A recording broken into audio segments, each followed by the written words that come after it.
Hi everyone, I'm Sheree Hughes and this is my or here, let's go there. My very good friend and author, Elizabeth Mary Cummings. How are you doing? Hi, I'm fine. I'm Elizabeth Mary Cummings, and I'm excited to be here today with my friend Sherry, who has illustrated our latest book together. It's called Rain Shaker, and we're both getting very keyed up about its forthcoming release. I know it's exciting. I can't wait. It's in October too. It's just around the I corner. know, It just I sneaked up on know. you. I'm like, oh my goodness, already. It's Here it coming. comes. And what's so exciting is in all the shops are sunflowers at the moment here in Sydney. So every day I see these sunflowers, and of course here's some here, and it Perfect. makes me think, oh, our book's coming out soon, and our book is all about sunflowers. That's So right. Which brings us to our yes, main character, Erin Erin, Rainshaker. Yes. yes. Would you like to introduce her to us? Absolutely. Erin is our protagonist. That means she's the main character in our story. And Erin is a young girl who lives on a farm and is just keen to do something. She's a busy person and she's decided, in the beginning of the story, she's decided to grow some sunflowers from seed. And that might sound like a jolly good idea. However, it hasn't been raining. And Oh, I know. And her parents and the people working on the farm are really feeling this pressure of no rain. And of course, Erin is one of the household. And so, yeah, we see at the beginning of the story, she's very concerned about the no rain and how she's going to get her sunflowers to grow. that's right. It's been like that Yeah. this year too, or last year. Yeah. We've just been having very terrible droughts, and I think a lot of people actually would relate to this story. And I'm glad that we have a character out there like Erin, um, just making the positives in the world. And when I got the story, I was like, oh, this is perfect. I thought, oh, what a hero she is. And I find, because I've got kids myself, um, Mm. they come up with the best ideas to just, you know, just help the world. And Yes. sometimes I ask the question to my son, especially because he's a bit older. So what would you do to like save the world? And he go, oh, I think we should start cleaning the ocean. I'm like, wow, look at this kid. We've got It's eco on fire. everywhere. So Oh, when Erin came through, I was like, oh, this is perfect because I've got perfect models for it. For one, the kids yes. and Yes, your cherubs are at the right sort of age and would probably identify with Erin. And that's what I'm hoping, that a lot of young children reading these books will be inspired by her desire to not only do something and be active and get out in the outdoors and get yeah. her fingers dirty in the soil and get on with nature, but to actually do it for a purpose of good too. Oh So yeah, that's yeah, what's definitely. exciting this Oh no, book. I totally agree. And I think that, bringing up the next generation is so important as well. Like we're here at the forefront, but we're bringing up the next generation and educating them, like our mistakes and how they can Mm. learn and make that better. And I hope they do. I really hope they do. 'Cause we Talking of need it. mistakes, you were asking me where I got the idea from Erin, and Yes. did she relate at all to me in my childhood? Well, I did make a big mistake when I was a little girl. I'm the eldest of four, and so Mum often had her hands full, and my mother loves gardening. She's a beautiful gardener, and she gets all sorts of plants growing and really nurtures Oh, them. And beautiful. it's not a surprise. She's a mother of four. She's just a natural nurturer, and so there were always pots and seedlings and bits and bobs in the garden, trowels, and she was often in the garden digging and weeding and planting, and so we would all run around in the garden, and that was great entertainment. No, that would be And fun. one day the doorbell rang, and she stood up from her gardening mat and went to answer the front door. So I thought, I'm going to really help her, and I must have been very young at the time, and maybe 4 years old, but I have bits of memories, and it's because I got into big trouble. I found these pots, and they weren't plastic, they were ceramic pots for planting seeds. And she just weeded the flower bed where there were all these bluebells and little spring flowers growing, because I grew up in the UK, so lots of little dainty, fragile plants growing, and she was weeding around them. And I thought, I want these plants to be, to not have weeds around them. I'm going to help Mum. So I picked the whole lot and, snapped the stems, and I filled these pots. And I started putting them in these pots of soil. So my poor Mum, when she came back outside, she found all her beautiful plants picked. Now, it looked very nice, but as we know, once you pick a flower, and I'm going to demonstrate here, once you pick a flower, yes, the bloom still looks beautiful, and some flowers do last a while, but there's no roots. And so no the plant, lifeline. no lifeline. And so I did get into very big trouble. Since then, I have adopted my mother's green thumb, and I love planting and growing. And in fact, I'm growing some of my own seedlings to grow into sunflowers for, hopefully, in time for our book launch. Yes. But, yes, I learned the hard way. You don't stick a plant like this in soil and hope it will continue to grow. You can put cut blooms in water and enjoy them in the house, but then that will be the end of them. I know. So that's my story and lesson learned. You tried, though. You tried. Your intentions were good. You had a good heart. Your heart was in the right place. Yes. I think I learned something that day, and I think every day you can learn things in the outdoors, whether it's a lesson like that or whether it's something you discover. And Erin in the book, she learns quite a bit. I mean, her dad walks in with this big soil fertilizer and that you've drawn so beautifully, and she's just got this energy around these adults doing all these ordinary jobs and working hard, and she's wanting to engage with them. And she's like, what's that for? And asking questions and all those wonderful things that young kids do. And she wants to understand. And her dad talks to her about, he doesn't dismiss her because he's busy. He engages her and says, the soil, this fertilizer helps, feed the soil. And he's obviously told her about how sunflowers actually have special properties in their whole growth, and they disperse certain nutrients to the soil, because of course every plant's got its own acidity or alkalinity or minerals that they give off as they grow. And I'm hoping that this book not only will be a read again and again, because it's just a great story in itself and so beautifully illustrated, that I think it will clearly only the best. But that it will also maybe inspire people to give it, and children to give it a go, and maybe teachers not to be afraid to have a bit of mess in the classroom, or parents on a bit of a mess on the windowsill, and explore some of these interesting things. Yeah, and no, totally agree. You've been in lockdown in Melbourne. Tell me, I mean, you're constantly probably trying to juggle work and keep the children interested and find activities. I don't even want to think about it. Yeah. I'm surviving each moment as it comes, and but you know what? The kids do need outdoors. They need the fresh air. They need to get their hands and feet dirty. So the schools have actually been very great in making these curriculums and like activities that the kids can do outside as well. And they get really excited when they want to go outside, and especially when we're creating things or trying to grow things. And this week's been Science Week. Yeah. And, it was amazing. So science, it involves everything almost. Like you can say, it involves growing things and experimenting things with like volcanoes. I love that. And what else is there?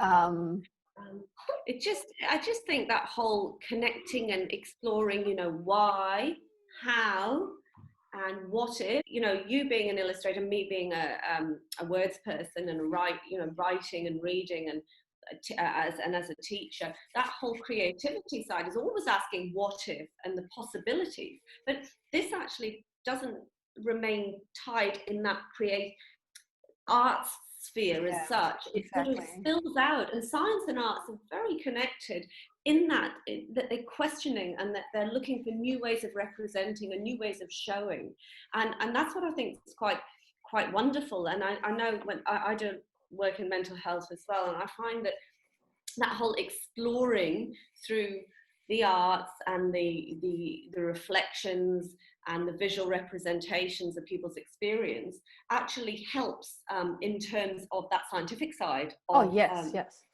I totally and then agree. when you're thinking in arts, I mean, we see it a lot, how arts are often used as these therapies. So there is a spilling over. And, you know, you look at architects designing very mechanical and scientific things, but they come from beautiful artistic expression too. So I think it allows this flow between the kind of left and right sides of our thinking.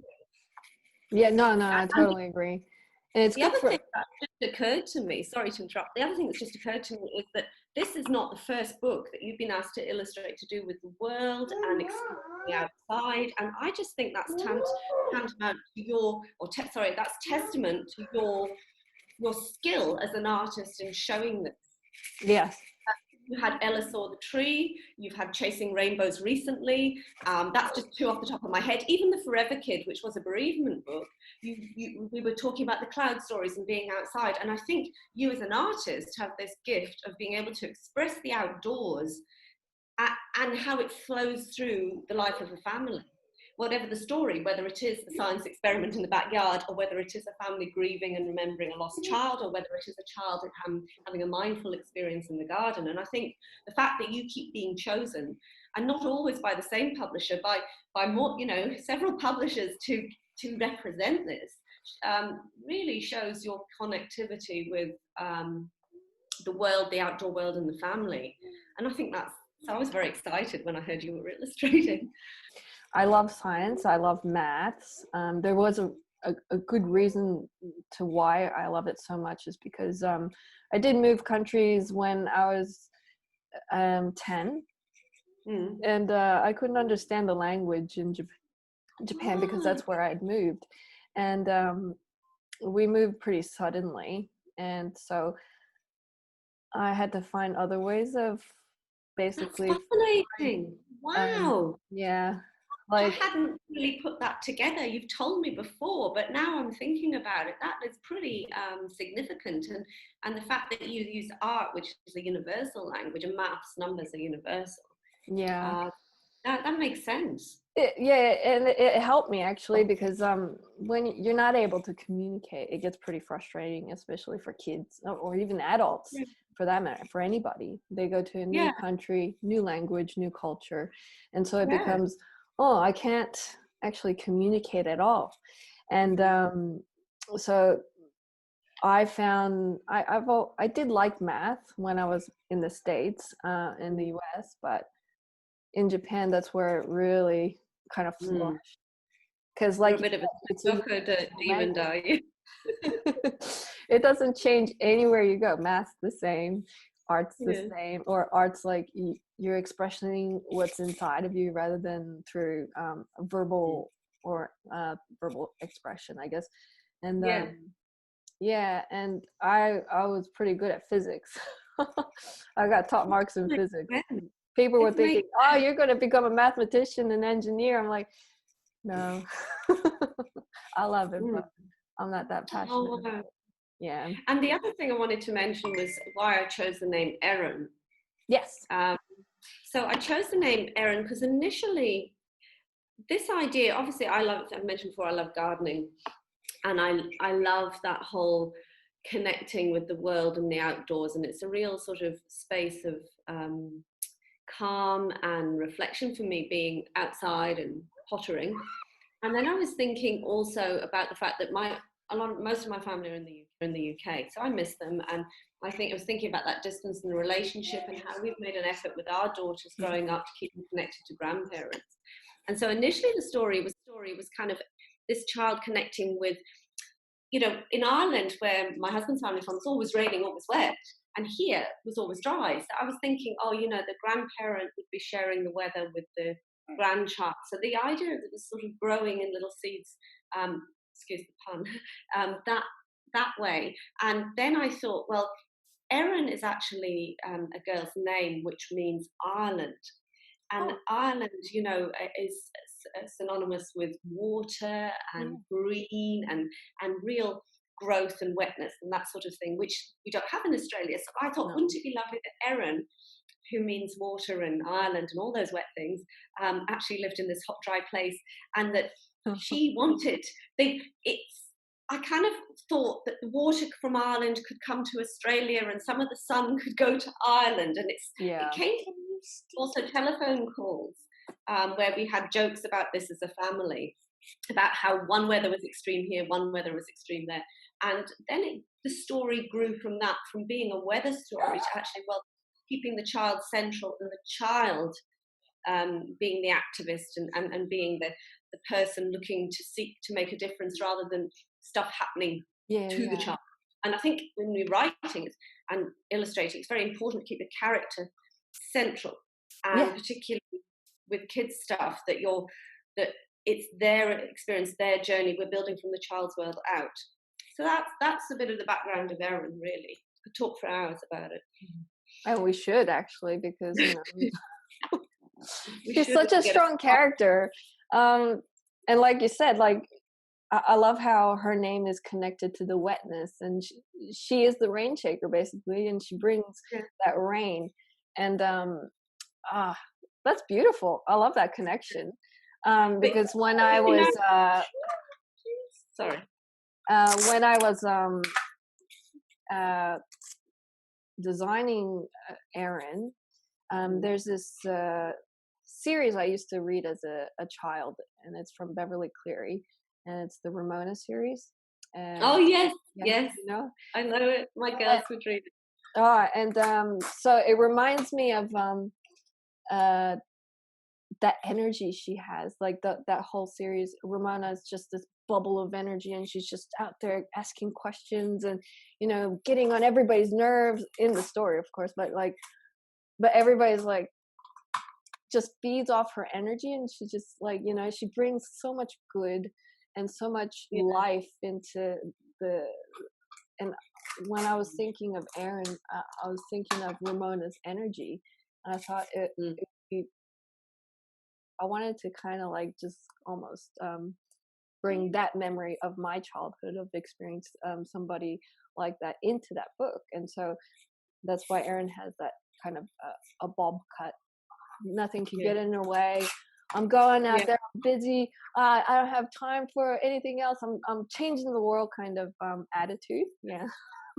And that's the sort of woman we want now. I mean, we're hearing about it every day in the news, these women that are standing up and getting involved, and it's a timely book that way. The other thing I wanted to mention about your illustrations is I almost cried when I saw Erin's dream, because there's this whimsical, fanciful side to the story where Erin dreams, and her dreams are so vivid, and she's empowered by the water and having these amazing magical adventures, and wakes to her dusty, dry room in the middle of the farming plains.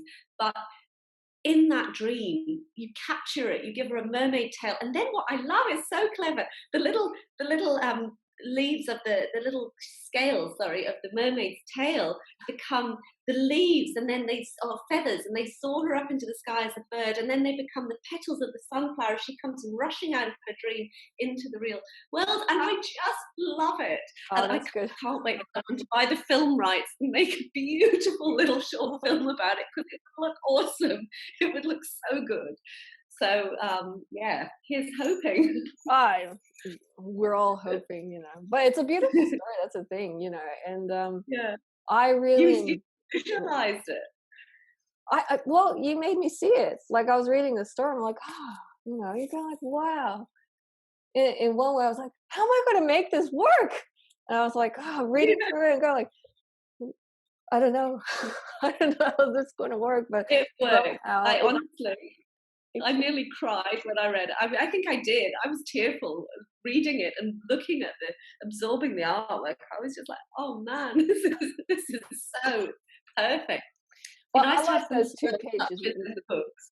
Yeah, it was great. It was great doing those 2 pages, because it's Erin's dream as well, and in dream world you can do anything you want, and so it kind of brought from the other spreads where it's mainly based in her inside the house, or sometimes the backyard or the front yard.